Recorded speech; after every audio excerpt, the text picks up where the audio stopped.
means UCLF, unplanned maintenance, is 28.3%. Now, UCLF of 28% is very, very high. I don't know what it is that you plan to do about the UCLF, but the UCLF is a factor that puts us at risk of losing control of the system. Because if it increases to 35%, for example, then you've lost control completely.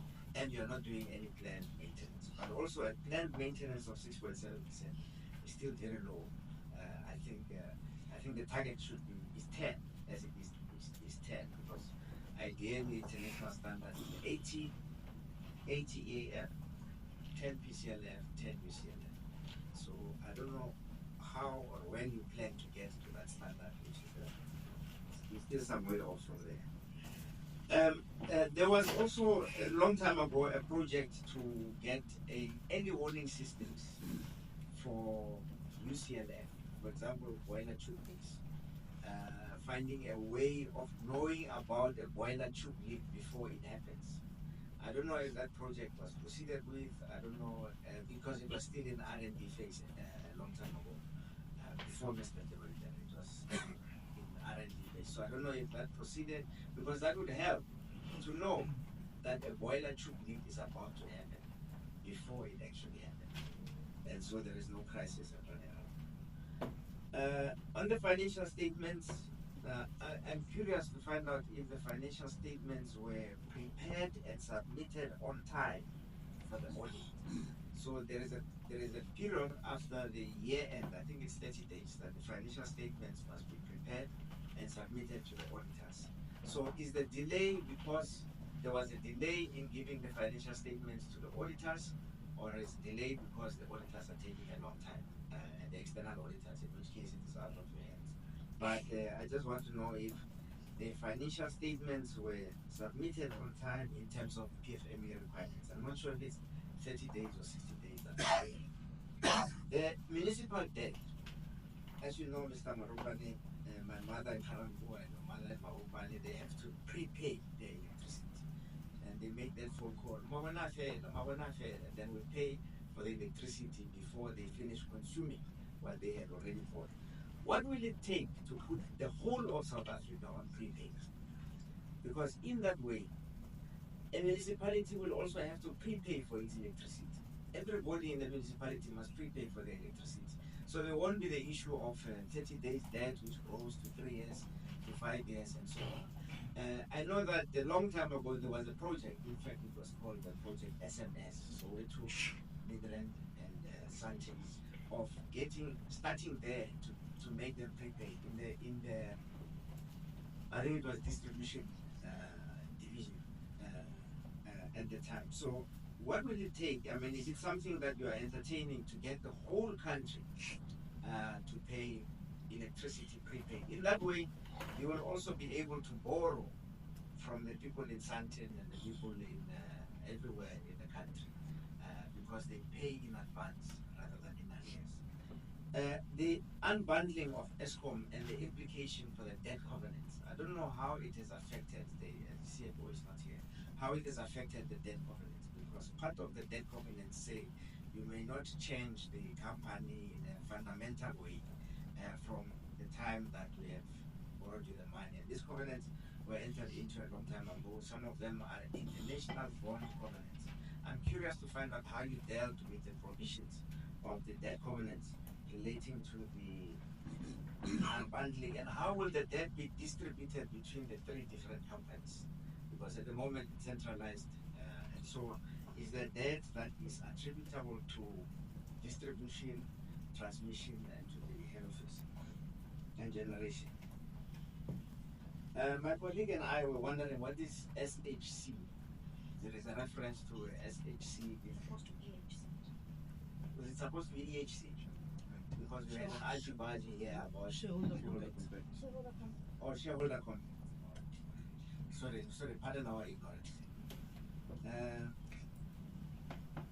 Net zero emissions by 2050.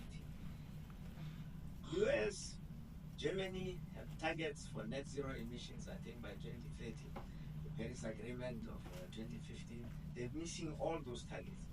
So you are saying in the next 25 years we will move away from coal completely and have net zero emissions. No matter what is it that may want to do, our wishes to have these entities to be independent of Eskom, all of that can never really be achieved because of this limitation and this constraint that there is this debt that Eskom has. And in order for us to secure that debt, we needed to have the different entities signing up these upstream guarantees. So we need to all operate from that reality. That is the reality, and we need to then say, within this reality, how do we make sure that we are able to execute what is expected? How do we make sure that there is independence of these entities? To do that, we had to look at the, the type of a parenting model that we can use that will allow sufficient independence of the different entities. We looked at there were four types of models that we could use as the parenting model.